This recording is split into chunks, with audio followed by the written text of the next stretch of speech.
What is one fear you have overcome about nature, and what did it teach you? That's a good one.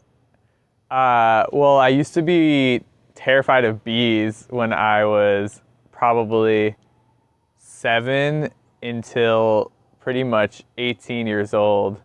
And I had a really traumatic bee sting incident where I was at the top of a water slide at summer camp and a bee landed on my shoulder, and I'd been stung like 1 or 2 times before that. But my mom, I remember she told me that if I just stood really still, that it wouldn't sting me. I think it was a yellow jacket actually.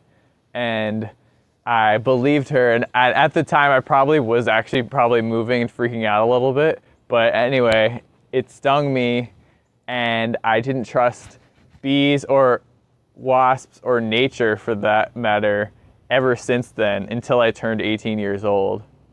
And I wore long sleeves in the summertime. I was really hot, but I just didn't want to be, I wanted to be more protected. I was really uncomfortable being outside. I didn't like being outside for very long periods of time, and especially anywhere there was wasps or bees, or even just like a fly buzzing past my ear indoors would set me off and just have a really intense reaction in my body to want to run away.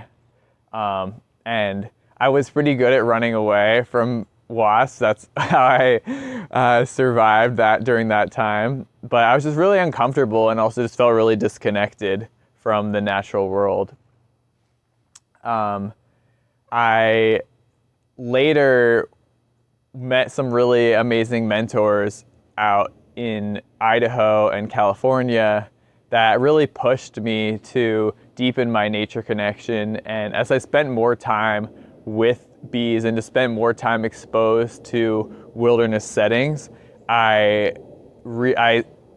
slowed down a lot and realized just that these beings aren't out to hurt me, and that actually if I have a really mindful and aware relationship with these beings, that I could actually get really close to them and they actually wouldn't hurt me at all. One thing that they say is that bees can actually smell your fear pheromones.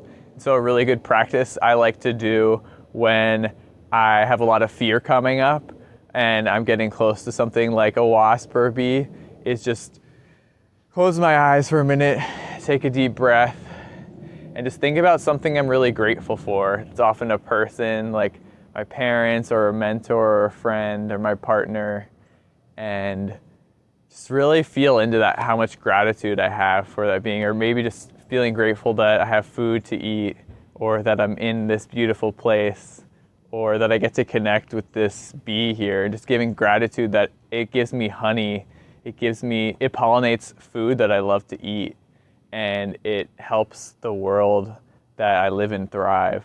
So just giving that gratitude, I've heard it's physiologically impossible to be in a state of fear and a state of gratitude at the same time.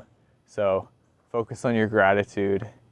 And I really encourage anyone that does have a lot of nature fears coming up to not only practice your gratitude, but also just go with a friend or meet a friend.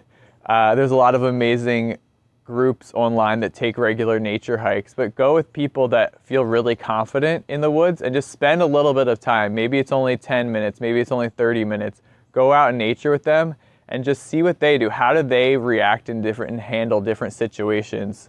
And learn from them, learn from nature, and just go slow. The slower you can go, the more awareness we can have, and you're bound to have more fun that way.